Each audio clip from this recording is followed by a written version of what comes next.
ഞാൻ അത്ര മോശക്കാരൊന്നും അല്ല, നിങ്ങൾക്കറിയാം. ഞാൻ പ്രതികരിക്കാറുണ്ട്.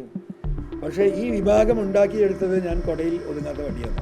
അപ്പോൾ അവർക്കൊക്കെ അറിയാം ഞാൻ കൊടയിൽ ഒതുങ്ങുന്ന വടി തന്നെയാണ്. കുറച്ച് ദിവസമായിട്ട് CPM-ലെ വളരെ കുറഞ്ഞ സൈബർ പോരാളികൾ, ഒരു വാപ്പല്ലാത്ത കുട്ടി ഇങ്ങനെ നടക്കില്ലേ, അത് അവസാനിച്ചല്ലോ. ഒന്ന്. രണ്ടാമത് പിന്നെ നാളെ തൊട്ട് പറയാനുണ്ടാകും എന്താ, ക്ഷണിതാവാണ്, അസോസിയേറ്റാണ്, ആനയാണ്, ചേനയാണ് എന്നൊക്കെ പറയട്ടെ. അപ്പോൾ സാധാരണ ഒരു പുതിയ ബന്ധം, നമുക്കറിയാം, ഒരു ബന്ധം ഉണ്ടാകുമ്പം, ഒരു വിവാഹ ബന്ധമാണെങ്കിൽ എത്ര സ്റ്റെപ്പ് കഴിയണം. ആദ്യം ഒരു കുട്ടികൾ തമ്മിൽ കാണണം, അത് കഴിഞ്ഞിട്ട് ഒരു എന്താ പറയുക, കുടുംബങ്ങൾ തമ്മിൽ ഒരു നിശ്ചയം ഉണ്ടാവും, അത് കഴിഞ്ഞാൽ ഒത്തുകല്യാണമോ നിക്കാഹോ ഉണ്ടാവും, അത് കഴിഞ്ഞിട്ടാണ് കല്യാണം ഉണ്ടാവുക. എല്ലാ ബന്ധങ്ങളും അങ്ങനെ തന്നെയാണ്. അപ്പോൾ സ്വാഭാവികമായും അതിൻ്റെ ഒരു പ്രോസസ്സിൻ്റെ ഭാഗമായിട്ട് പോകും. നിങ്ങൾ മനസ്സിലാക്കേണ്ടത്, ഇന്ന് ബഹുമാനപ്പെട്ട പ്രതിപക്ഷ നേതാവ്, ഇന്ന് നോക്കിയ പ്രധാനമന്ത്രി ഇവിടെ വരികയാണ്, നമ്മുടെ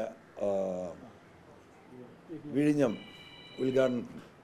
അതുമായി ബന്ധപ്പെട്ട വിഷയങ്ങളും പ്രതിപക്ഷ നേതാവിനെ വിളിക്കാത്ത കാര്യമൊക്കെ നമുക്കറിയാം. ഇന്നലെ അത് തീരുമാനമായി. പ്രതിപക്ഷ നേതാവിന് സ്റ്റേജിൽ തന്നെ വളരെ നല്ലൊരു സീറ്റ് അവർ പ്രൊവൈഡ് ചെയ്തു. പക്ഷേ കോൺഗ്രസ് ഒറ്റക്കെട്ടായിട്ട് ഒരു ഘട്ടത്തിൽ അപമാനിച്ച് വിട്ടിട്ട് ഇനി അതിൽ പോകണ്ടെന്ന് തീരുമാനിച്ചു. അപ്പോൾ പ്രതിപക്ഷ നേതാവിന് വേണമെങ്കിൽ ഇന്ന് അതിൽ പങ്കെടുത്തുകൊണ്ട് ഇന്നത്തെ ചർച്ച നീട്ടിക്കൊണ്ട് പോകാമായിരുന്നു. അദ്ദേഹം വളരെ റിസ്ക് എടുത്തിട്ടാണ് കോഴിക്കോട് വന്ന് ഈ ചർച്ച നടത്തി അദ്ദേഹത്തിനെ ഈ ഉത്തരവാദിത്തം ഏൽപ്പിച്ചിരിക്കുന്നത്. എന്നെ സംബന്ധിച്ച്, തൃണമൂൽ കോൺഗ്രസിനെ സംബന്ധിച്ചും ഇപ്പം അവരെടുത്ത തീരുമാനം ഞങ്ങളുമായി ഡിസ്കസ് ചെയ്യാനാണ് ബഹുമാനപ്പെട്ട പ്രതിപക്ഷ നേതാവിനെ ഏൽപ്പിച്ചിട്ടുള്ളത്. അപ്പോൾ ചർച്ച ചെയ്യാനുണ്ടാവും.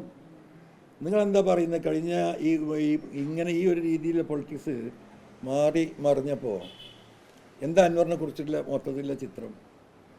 കൊടയിലൊടുങ്ങാത്ത വടിയാണ് കേട്ടോ. എവിടെയും പിടിച്ചാൽ കിട്ടില്ല. നമ്മൾ തന്നെ പ്രതിസന്ധിയിലാകും. അതിന് ഉപോത്ഭകമായി പല എന്താ പറയുക തെളിവുകളും പഴയ കാലത്തെ പല അനുഭവങ്ങളും കൊടുത്തുകൊണ്ടിരിക്കുന്നു. അങ്ങനെ ഒരു രീതി ഇവിടെ അവലംബിച്ചിട്ട് പോലും ഞാൻ അത്ര മോശക്കാരൊന്നും അല്ല, നിങ്ങൾക്കറിയാം. ഞാൻ പ്രതികരിക്കാറുണ്ട്. പക്ഷേ ഈ വിഭാഗം ഉണ്ടാക്കിയെടുത്തത് ഞാൻ കൊടയിൽ ഒതുങ്ങാത്ത വടിയാണ്. പക്ഷെ അത് പരിപൂർണമായും തെറ്റാണ് എന്നത് UDF ലീഡർഷിപ്പിനും കോൺഗ്രസ് ലീഡർഷിപ്പിനും അറിയാം. ഇപ്പോൾ അതിൽ പങ്കെടുത്ത ബഹുമാനായ സുധാകരനും KC രമേശ്ജിയും 10-35 കൊല്ലത്തെ കോൺഗ്രസ് ബന്ധമുണ്ട്. VD പ്രതിപക്ഷ നേതാവുമായിട്ടുള്ള എൻ്റെ ബന്ധം 2005-ലാണ്. അദ്ദേഹം 2005-ലാണ് എൻ്റെ ഓർമ്മ, അദ്ദേഹം കോൺഗ്രസ് ആയിട്ട് വരുന്നത്, MLA ആയിട്ട് വരുന്നത്. അപ്പോഴേക്ക് ഞങ്ങളൊക്കെ കോൺഗ്രസ് വിട്ട് 4ാം ഗ്രൂപ്പും DIC ഒക്കെ ആയി പോയിട്ടുണ്ട്. അപ്പോൾ അദ്ദേഹവുമായിട്ട് പൊളിറ്റിക്സിൽ കോൺഗ്രസ്സിൽ എനിക്ക് ഇൻട്രാക്ട് ചെയ്യാനുള്ള ഗ്യാപ്പ് ഉണ്ടായിരുന്നില്ല. പിന്നെ അദ്ദേഹത്തെ ഒരു ശത്രുപക്ഷത്താക്കിയിട്ടാണ് ഞാൻ നിയമസഭയിൽ പ്രവർത്തനം ആരംഭിക്കുന്നത്. അപ്പോൾ അവർക്കൊക്കെ അറിയാം ഞാൻ കൊടയിൽ ഒതുങ്ങുന്ന വടി തന്നെയാണ്. ഞാൻ എപ്പോഴാണ് പിണറായിയേറ്റ് തെറ്റുന്നത്? നിങ്ങൾ കണ്ടില്ല. ഞാൻ ജനങ്ങളോട് പറഞ്ഞ കാര്യങ്ങൾ നിങ്ങൾക്ക് നല്ല ഓർമ്മയുണ്ട്. ഇപ്പോഴും അത് ലൈവാണ്. ഇന്നലെ പോലും RSSൻ്റെ ഈ പറയുന്ന നമ്മുടെ ജയിൽ ജീവനക്കാർ നടത്തിയ മീറ്റിംഗ് ഓരോ ഘട്ടത്തിലും അത് ഓരോന്ന് വരികയാണ്. അപ്പം ഞാൻ പറഞ്ഞ ആ പൊളിറ്റിക്സ് അവിടെ നിൽക്കുന്നുണ്ട്, അതിൽ യാതൊരു തർക്കവുമില്ല. അപ്പം അതിനെ എൻകാഷ് ചെയ്യേണ്ട ഒരു രാഷ്ട്രീയം ഇവിടെ ഡെവലപ്പ് ചെയ്ത് കൊണ്ടുവരേണ്ടതുണ്ട്.